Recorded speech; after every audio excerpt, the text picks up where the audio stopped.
Hi, everyone. Welcome to the Chasing Meet Cutes podcast. I am your host, Nicole. And I'm your host, Trisha. Today, we are talking about a Netflix original movie called Love Guaranteed, one of our favorites. So one of cute. Netflix's better romantic comedies, I think. Yep. And we're just going to kind of walk through this from start to finish, just kind of as we see romance unfold throughout the movie. But for those that might need a reminder, Nicole, will you give us a summary? Yep.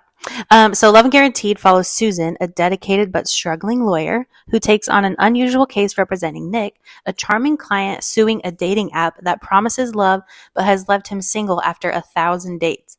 As they work together to build the case, their professional relationships turns unexpectedly personal, leading to undeniable chemistry and a budding romance. In the end, Susan and Nick must decide whether to follow the rules or take a chance on that love. Oh, on love that, ironically, was never guaranteed. True. 1,000 dates 1,000 is insane, but we'll get there. Yeah. So we're talking about Nick and Susan. And before we really jump in, we're going to talk about how Damon Wayans Jr. is just not Nick. He's not Nick because Nick is Nick. Miller is Nick and Damon Wayans is Jr. Coach. is Coach. If we call him that, don't be alarmed. It's just only on accident. We're going it's just habit. We'll try to refer to him as Nick because that's who he is in the movie. But in case we slip up, now you know why. Yeah. So let's just jump in. The beginning of this movie, we are introduced to Susan and Nick. Really, at the same time, they're both getting coffee. I love this meet cute. Yep, it is. Okay, it reminds me so much of like meet cutes we would see in like the classic early 2000s, 2010s rom-coms. Just this like you're waiting in line, it's a busy day, you're like what? I don't know. She's on the phone. Exactly. He's just dodging and weaving and trying to get to his drink, and then they end up following each other back to her law office where she realizes he is her 9 o'clock. He's her 9 o'clock appointment. And that's where we kind of see the entire storyline unfold. Yep. So from the get-go, though, when we first meet Susan, she's kind of like a struggling lawyer, like you said. Her office is not falling apart, but like they can't pay the bills because she just wants to do everything pro bono. Yeah. And you can't do that if you want to like make money, have a water cooler. Have that water cooler. Yeah, it costs money. So we kind of like see that she's a tad of a, I don't know if you would say pessimist or skeptic, but she's kind of just like carries this negative outlook on life and romance outside of the way she practices law. Yeah. Like she's a good person. Like we get that right off the bat. Great heart, great intention.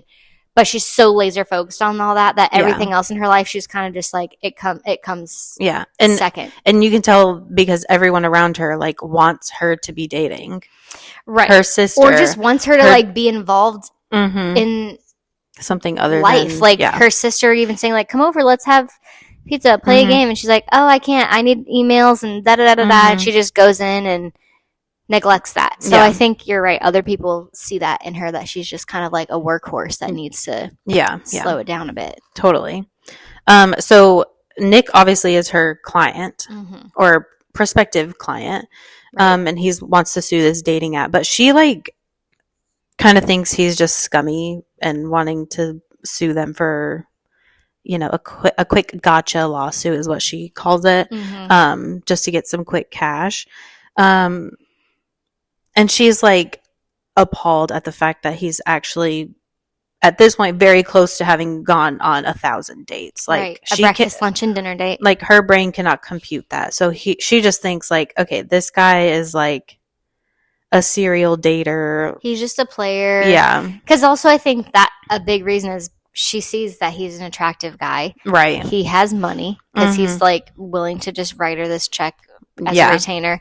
And I think she's just kind of like, there's no way someone like you could go on 1,000 dates and not find somebody. Like, what's the catch here? What's wrong here? Right. And I genuinely think her plan was to not do it, not take the case because she just didn't believe that it was something that aligned with what she normally, like the caliber of case she would normally take on. Yeah. And then she saw the check Yeah. and was like, well, she realizes my people are literally looking for other jobs. And then maybe he's not doing it for the money. Maybe like that thought was probably in the back of her mind, like, oh, he has all this money for a retainer. Maybe he's not just suing for the money, but she still doesn't really know why. Yeah. Right. She finds out that he's a physical therapist, though. Yes. So because she went to visit her, the initial scene that the movie opens with is her in the courtroom, basically winning a case for a gentleman, Jerome, who had some type of accident, and he is still in physical therapy, and she goes to meet Nick, her client, at his place of work. She realizes he's a physical therapist, and not only that, she realizes that Jerome is one of his patients, and she's like, okay, I understand now how I got my new client. Exactly. And Jerome's like, well, duh, like, I told you I would pay you back, and this is me referring you business. Yep.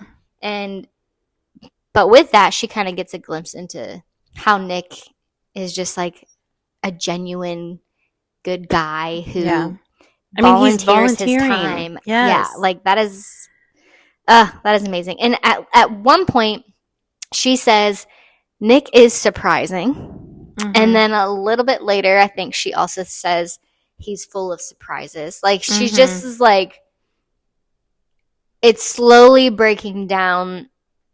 Like her original opinion of him is slowly falling apart. Yeah, because she realizes, like, wait, he is actually a really great guy. Yeah, yeah. Which then begs the question, why? Like, what are you doing this for? Why can't he? Why can't you find? Yeah. So after that, she has to do her due diligence, check out his workplace. She then has to go, or she chooses to go to the place he's going for dinner with another date to kind of like suss it out, see how he is behaving on these dates. Probably like, has she already gone on dates at this point? I think they did. Oh, yeah. I think but sometime between like her officially accepting his case and now at this point where you're at, she decides to create an account herself to kind of explore what this dating app that's called Love Guaranteed, what is it actually like? Yeah. And she goes on like 3 dates, and they're all horrible for different reasons. Somebody ghosts her. Somebody, the sleeper. Oh, yeah. He's just intermittent faster. Yeah. And I forget the other person, but the other person they were all ghosted. Just fails. Yeah. There was a catfish. Somebody ghosted. Yeah, right. The catfish. And then the intermittent faster. Yeah. So she ends up going to this place called Coral that they're, he's having a dinner date at. A horrible one. A horrible one. The girl is just like way too high maintenance. Anyway, the date goes south, and Nick notices Susan sitting at another table, like kind of spying on him. So she goes over to the table. They end up having dinner together, and it's just like the cutest thing. It's so effortless. She orders a burger and fries. Like, they have the best conversation. No fuss. Like, I don't know. I thought that little quote unquote date was so cute. They literally said that was the best dinner that they've had in a long time. Yeah. Like, they talked about how she had never seen The Fugitive, so they make plans. Like, him making plans to be like, well, at some point before the end of the case, like, we have to watch The Fugitive. And I'm like, that is such a real thing. Like, yeah. Like, that is such an easy way to pick up on somebody that, like, okay, like, you want to see me again. Like, oh, you want to watch this together at some point? Or the old, like, well, we should fill in the blank is an indicator that, like, they're interested. Yeah. So I thought that was so cute. And then, of course, like, him walking her to her car and hearing the Tiffany song and him being like, who's Tiffany? I've never heard Tiffany. And that whole thing. Like, it was just, like, from start of their dinner conversation through her getting in the car and driving away. Like, it was just this, like, initial connection moment where it went beyond the line of just, like, client, attorney. Right. And his thing was, too, with all these dates, like, he named them, like, episodes of Friends. Yes. So I'm not, like, a big Friends watcher, but I know that all of the episodes are the one that. Yeah. So she asked him before before they, part ways, like, if you were to name this date, like, what would you name it? Mm-hmm. And he said, the one that I didn't see coming. And I just thought that was so stinking cute. Oh my gosh. Oh my gosh. I wrote that down too. To me, I'm like, I wouldn't need to do anything else to be not like, much else. So when are we getting dinner next? Tomorrow? Yeah. No, seriously. And really that kind of happened. They just start spending more time together than a typical client and lawyer relationship would probably deem necessary. And of course they hide it under the guise of like, it's for the case kind of thing. Like she needs to do a lot of research.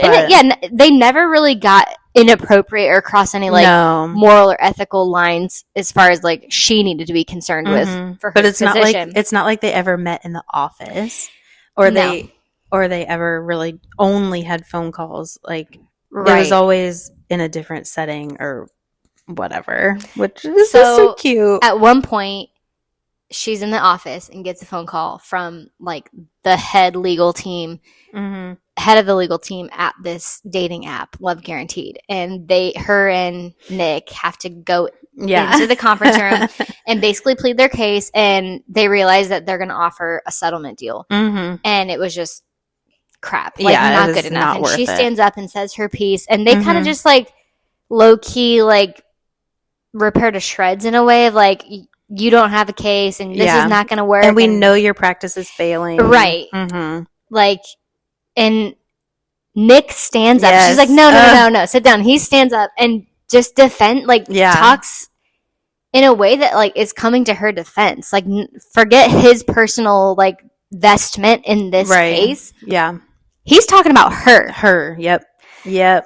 Oh, so good. And at the end, when they finally like walk out after they say their piece, like, no, we're going to trial and we're suing you now for $1 million and all this blah blah blah. Yep. They get outside and she's like, thanks for defending me in there. Like that really means a lot. And he's like, I love this. He said, you stand up for people all day. Someone's got to have your back. Yep. So precious. I mean, come on. I also just loved their little moment in the elevator as well. I know. It's so cute. Like when they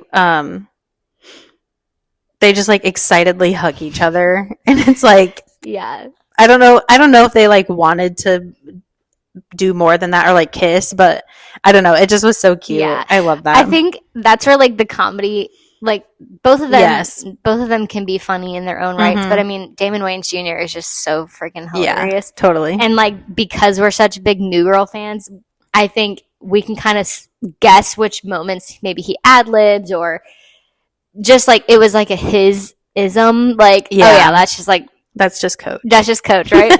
But like when they first left and they were like, like in your face, and they go to the elevator and it like takes forever. The elevator doors. She's like, are they staring at us? And he turns and he's like, yep, all of them. Yep. She's like, we should have took the stairs. Yeah. So funny. Oh my gosh. So then we kind of see him and Jerome. Oh my gosh. Have this conversation over coffee I can't. This moment was so cute too. It's so precious. And I just love that Jerome is just like such a sweetheart and cares about him, but also like he ain't stupid. He knew exactly what he was doing. Okay. Yeah. He's the matchmaker. Go Jerome. So he's sitting there and he's listening to Nick basically hype up how amazing and beautiful and fearless and whatever other amazing qualities he's describing Susan as. And he's like, man, like, what about Susan? Like, you sure like, seem to like her. Go for it. And he's like, nah, like, I don't know. She's just my lawyer. Yeah. And then he kind of introduces this like idea of like, you've been playing in the shallow end. Like maybe you need to just like dive in deeper. Yeah. And he says, well, what if I sink? And he says, well, what if you swim? Yeah. And I just love that like perspective shift, which like not even about romance, but like in anything in life, like I can always find the worst case scenario or think about like the what if in regards to the negative things. And like my dad always used to say to me, like, well, what if something good happens? Because I'd be like, well, what if this? What if that? He's like, well, what if it doesn't? What if this good thing happens? And him having that perspective gave him the courage he needed to kind of like continue on really pursuing her. Yeah.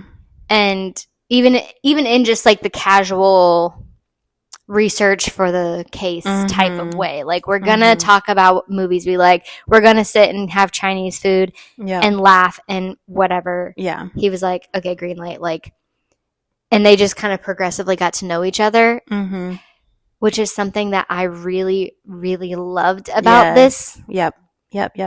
Because obviously this entire movie is based off of the idea of finding love on a dating app, which is not organic, really. It's very crafted and very purposeful, and who you're swiping against and who you like, and you're in control of whether you meet up or not. And like, I just have always had like, not an issue, because that sounds like dramatic, but like, I've always wanted to find someone like everyone else did, like in generations before us, where you do have a meet cute, a random meet cute, where you're just bump into someone at the coffee shop, or you are meeting someone through friends, or whatever it is. It's organic, and it just so happened that you met.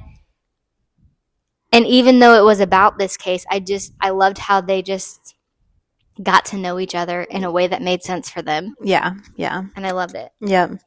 I mean, after that point, I think they were together again, still discussing some of his dates, because obviously she's going to be subpoenaing all these people, not all 1,000, but quite a few of these women, you know, to go on the stand and give, you know, basically they're like character witnesses for Nick, because all of them had great things to say about him. Right. None of them were like, oh no, he was a sleazeball. Like, none of them said that. He paid for dinner. He showed up on time. He asked good questions, like genuinely seemed to want to get to know them. Yeah. No notes for him. No.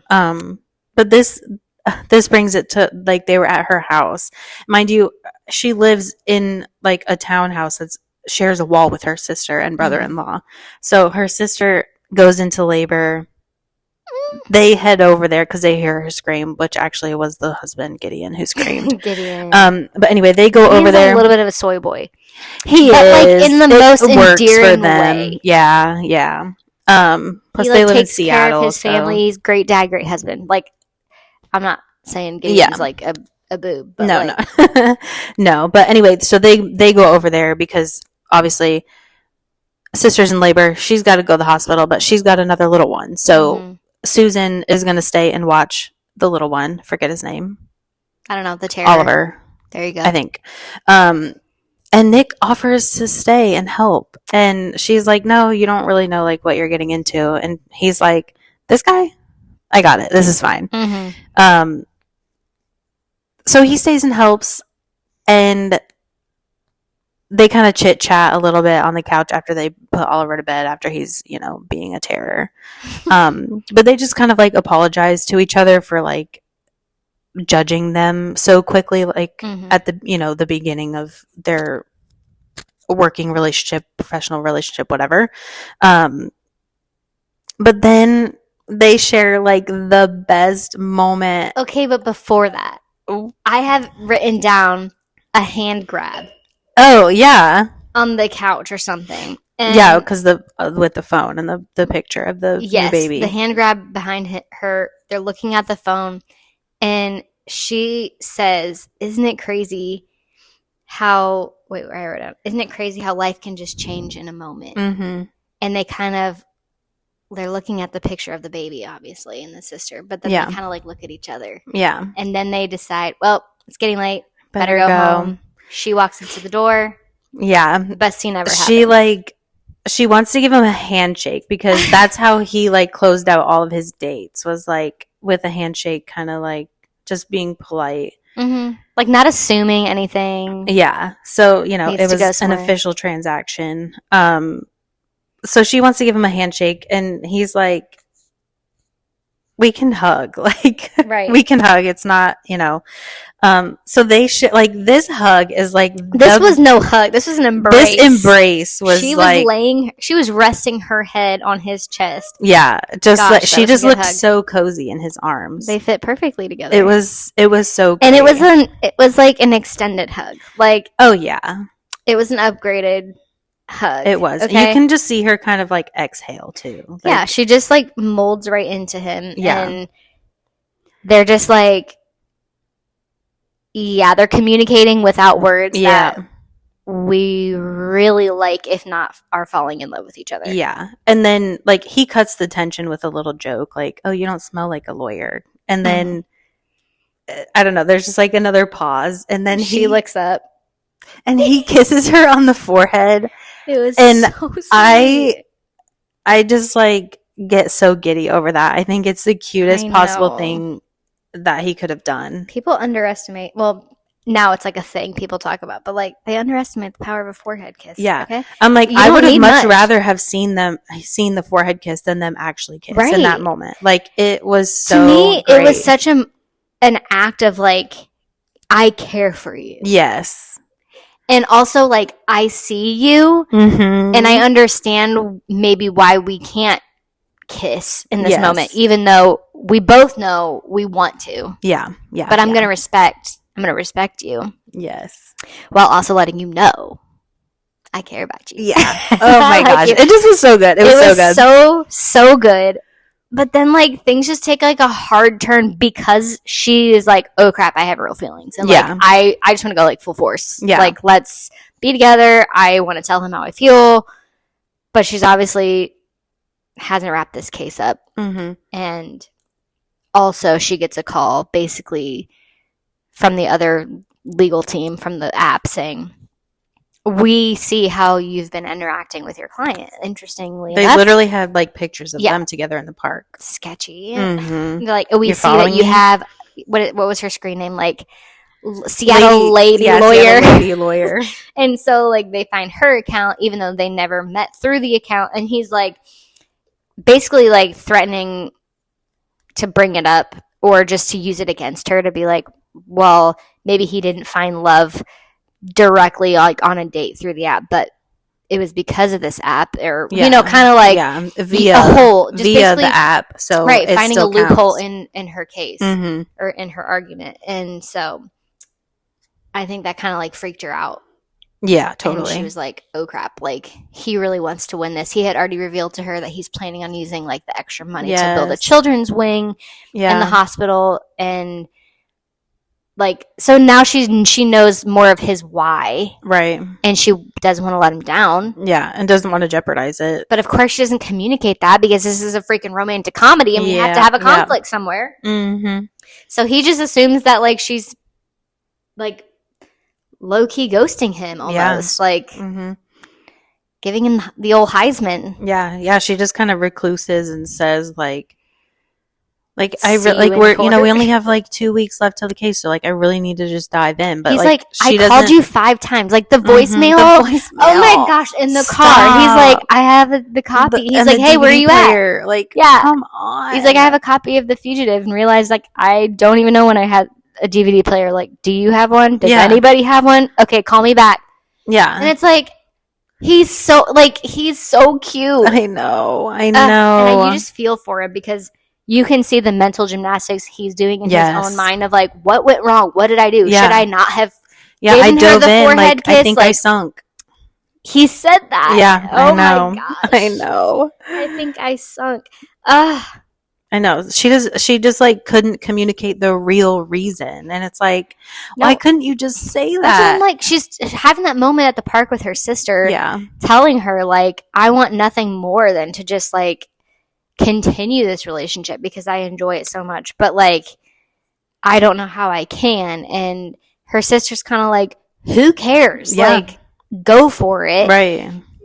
And so we know that that's how she really feels, and we obviously know how he feels. And I'm just like, why couldn't you just be like, hey, so I really like you, Mm-hmm. but if we want to win the case, we got to kind of put a pause on things. Like, let's chill for 2 weeks. like or that's where whatever. I feel like the storyline kind of stretches outside of real life. Yeah. Yeah. Because like, and I'm not saying people communicate 100% of the time Yeah. because we know they don't, but that could have been a moment where they did choose to communicate, Yes. and we would have seen their love story unfold probably in a more organized and efficient way. Yes. But it's a movie. It's a movie, so that can't happen. So we find ourselves At the trial. at the trial, Yep. and he's very cold shoulder. Like, Oh, yeah. just like business as usual. And she's like kind of the same, but also she's kind of confused by it. And it's like, girl, this is your fault. When he's like, where have you been? Like, I've been, like, that moment of him saying, like, I called you 5 times. Like, where have you been? Like, because it's like, you just want to shake her and be like, girl, he's not stupid. He knows that you can't, like, fully. That's why he didn't kiss you. Right. Okay? Like, he knows. Word. You just need to, like, communicate.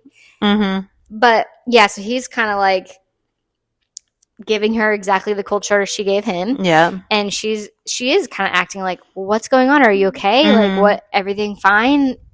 I just want to win this case. I know how important it is to you. And he's like, if that's what you want. Yep. That's what you want. Yep. So we see some of the dates go on the stand and be direct examined by. Can we just pause and talk about the one girlfriend that went on with the parents? Oh my gosh. She took her parents on the initial date. Yeah. With her. Seems and like every date she goes on, the parents are there because she can't even talk. She like doesn't speak for herself, so the parents do. And literally she's on the stand and they ask her a question and she like says her answer like so quickly, and then the parents in the voice of a mouse. Yeah, the parents literally cheer from the back row of the courtroom. Yeah, that was so funny. So pause. Yeah, I just had to talk about that. But. Yeah, so a couple of the dates go on the stand. They're being direct examined by the attorneys for the app, and then the day kind of wraps up. Goes for a recess, whatever, till the next day. And Susan and Nick have this like interaction outside of the courtroom because she knows that opposing counsel is going to call his ex-fiance to the stand, who she had previously gone to meet with and whatever.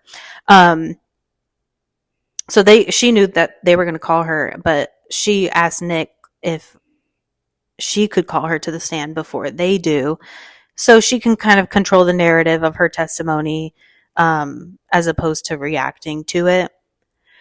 So he agrees just because that's what, she thinks is best or whatever. Next day, they call her to the stand.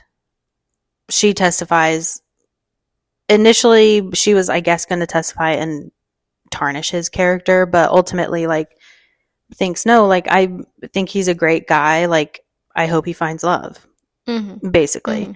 And then after she's off the stand and the day kind of wraps up, they have a moment in the stairwell, where he's like just talking to her, saying thank you, and she can kind of tell, like, I know you're in love with your lawyer.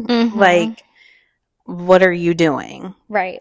Because backstory, because we didn't really give it on her, they were engaged, and he was obviously all in, and she, like, very quickly before the wedding, like, leaves him for another dude. And so he's kind of sitting in that heartbroken space before he tries this journey of going on dates with the app. So to hear this from her, this person that also knows him and whatever, I think he needed that little push and almost like the closure from her.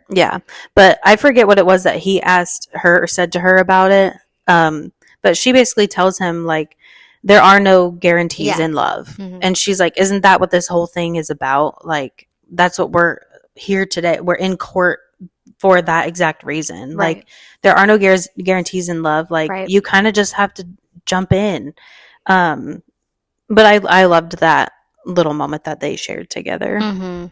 Before the second day of court, when they greeted each other, they walk up the stairs, and there's like the reporters and everything there. He like he puts his arm out in front, like, you're not asking questions, like, get out of our way, clear the way. His other hand is on the small of her back as he guides her up I'm like, well, if that wasn't another sign right there. I know it. Yeah, because it's like normally you see the attorney doing that for the client. Right, I know that. I was kind of thinking that, but yeah, no, that was really sorry, really that sweet. was a little bit of a rewind, but no, it was a very sweet moment. I don't know. Do you want to take it from here where he goes on the stand? So it's finally his time to go on the stand, and he kind of just like, I mean, long story short, ends up dropping the case. Mm-hmm. And she's like, wait, kind of like, what are you doing? Yeah. Like, are you sure about this? And he goes into like the most glorious speech that every girl wants to hear from the man that loves her. Yeah. And saying like, I don't care anymore Yeah. about this. And yes, the app, I may not have found it through going on dates with the app, but it was because of this app Yeah. that I met you. And because of that, I fell in love with you. Yeah. And he says, she kind of has, I don't know if she kind of does like a little back and forth or whatever with him. She doesn't until after, but he at one point says something about, you know, he has to take a chance, and to take a chance, you know, how it's not a risk to fall in love. It's a risk not to. Mm-hmm. And he gets up, walks to her and just like plants the biggest kiss on her in front of everybody. And of course, everyone just like cheering and whatever. And yeah, that kiss I said was 10 out of 10. Yeah. I mean, it wasn't the final kiss we see them have. No. I just loved too, like when he said like, I love you. Do you love me too? And she just goes kind of silent. And the judge was like, Miss Whitaker, answer that question. Mm-hmm. Like I loved that little moment. It was so cute. And she obviously said, I do.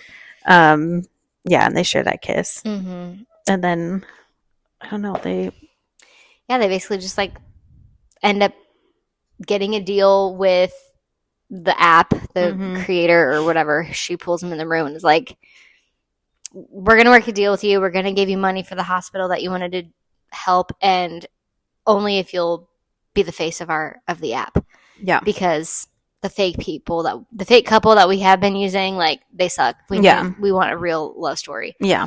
And it was just another comedic moment because he called that out, like, that initial time of them going in for the meeting. He's like, oh, that's fake. Like Brad and Veronica. His teeth are too white. They're definitely a fake couple. He's like, I knew Brad and Veronica were fake. So they kind of wrap that whole thing up. So he still gets the money to donate. Mm-hmm. So essentially, they still win the case after all. Right. And and then we just see them leaving the courthouse. They share another kiss at the end, and like that's how the movie ends. And I just thought, you know what? I love a good ending. Yeah. I mean, who doesn't? I know. But like, I feel like some movies today, we've watched several that the credits will roll and we look at each other like, what the heck was that? When's the sequel? Because obviously they didn't close it up. What the heck was that? Yeah, so dumb. This one just tied up all the loose ends. Yep. It gave us everything that we wanted out of a rom-com. Yep. They had fantastic chemistry from just like the witty banter, like enemies to lovers, whole thing. Yeah. Like, just all of it. It was just so great. The conflict moment was like it's supposed to be so frustrating. Yeah. It's supposed to be an easy fix. Like, if she only knew what he said, or he only knew that, one of those things. She really likes him. Right. It's like, it's always something small, but big enough to ruin things. It's like, so it just had everything. And I think it also has a great, like, rewatchability. Oh, yeah. I've watched this movie so many times. I love it. And, of course, I like it for the fact that, like, she's a lawyer. And right. I like, obviously, that aspect of it. But Right. I do want to talk about, like, I feel like a lot of these Netflix movies can be super cheesy. Mm-hmm. But I didn't think that this one was. Me neither. I mean, sure, did it have, like, some predictable moments? Yeah, I mean, we assume that they're going to be together at the end, but I think that's just kind of like something you accept when you get into a rom-com. Yeah. Or you hope. But do you think that the relationship and this whole, like, context of the situation would have worked out in real life like it did in the movie? I think so. I mean, I think obviously the concept of, like, suing this dating app after going on 1,000 dates. Right. I don't think that part of it is necessarily relatable or real life, but, like, of course, people will sue anyone for anyone these days, so I wouldn't be surprised. Someone's like, I'm suing Hinge. Right. I wonder what their fine print says. Yeah. But they're not guaranteeing love, so. No. But I think it could be. I mean, I hope it could be. For my You're like, I hope for me, I'm like, shoot, maybe I'll find my husband. You're a defense attorney. I hope they're not a criminal. I'm not. Okay. Who knows? Maybe it would be like a witness or something. That's true. You'll just meet somebody through. Yeah. If you guys don't know, Nicole's literally about to start law school, and she will be an attorney someday soon. So, yeah, she could find her love. Yeah, I don't see why it couldn't be. Because I do think that they went about it in a professional manner. Yeah, especially too, like in her case, she has her own practice, so it's like, right. And she's a civil litigator, but yeah, why not? What do you think? I do. I agree. I think, some of the storyline parts, maybe not, but right, the two of them and how they interacted seemed real enough. Meeting at the coffee shop and like having the, oh my gosh, you're never gonna believe they ended up being my client. That whole thing, like, sure, is that rare? But that happens. Like, right. That's what people, I think, they just assume because online dating apps are such a thing now that it almost feels like that's the only way to meet somebody. Yeah. And I'm like, sure, is that the easiest way to meet people in the world where we live in? Yeah, but I rebuke that in Jesus' name. 100%. In Jesus' name. Yeah. I think how the app Love Guaranteed on the movie portrays online dating, like, and all the quirks and everything. Like, I think it was a little bit obviously dramatized, but I do think it was like fairly accurate. Like, oh yeah, all the types of people that you interact with or come across, or the people that are catfishing you, and the ones that ghost you, and the ones that are just like so weird. Like, that's reality. I don't think they really exaggerated that at all. No, I don't either. And I think that they kind of nailed that current dating culture. Yeah. And I just thought it was refreshing to see a movie in modern day to say, like, yeah, the apps are out there. We're going to acknowledge that. Yeah. There are 1,000 dates to go on. Yeah. With an app. If you're willing. Some people and if you want to. But you don't have to. Yeah. And, like, let's not forget that you can still just meet people in real life. Yep. Yeah. And it was encouraging to me as a single gal to be like, okay, see, I'm not crazy for wanting to meet someone in the wild. Yeah, totally. Okay. But yeah, I just thought talking about, like, the role of dating apps in today's romance was worth talking about. Yeah. But hey, I'm not knocking it. Like she said, her sister that's how they met. Don't forget, that's how we met. And that's the one thing people always love to remind me of. Yeah. It works. I know so-and-so, they met, and I know so-and-so, and they met. And it's like, I am not doubting that. I'm not discounting it. It's great. My own parents. Your own parents. Some years ago. Their version of I don't even know what it was at that point. I don't know either. I don't know. That's how they met. Yeah. So. And our other set of parents. Our other friends' parents were like pen pals back in the day. Oh, yeah. So, like, I get that there are, like, these fancy ways of, like, meeting people, and I don't want people to think or hear me say that and feel like, oh, I'm just equating that to desperate people. Like, no, it's just like, it's just not for everybody, and that's okay. And that should be okay. And that should be like, okay, instead of like, someone finds out you're single. Have you been on the apps? I'm like, it's 2024. Of course I've been on the apps. They've been out for 30 years. Okay. That's exactly. I'm only 33, but you know what I mean?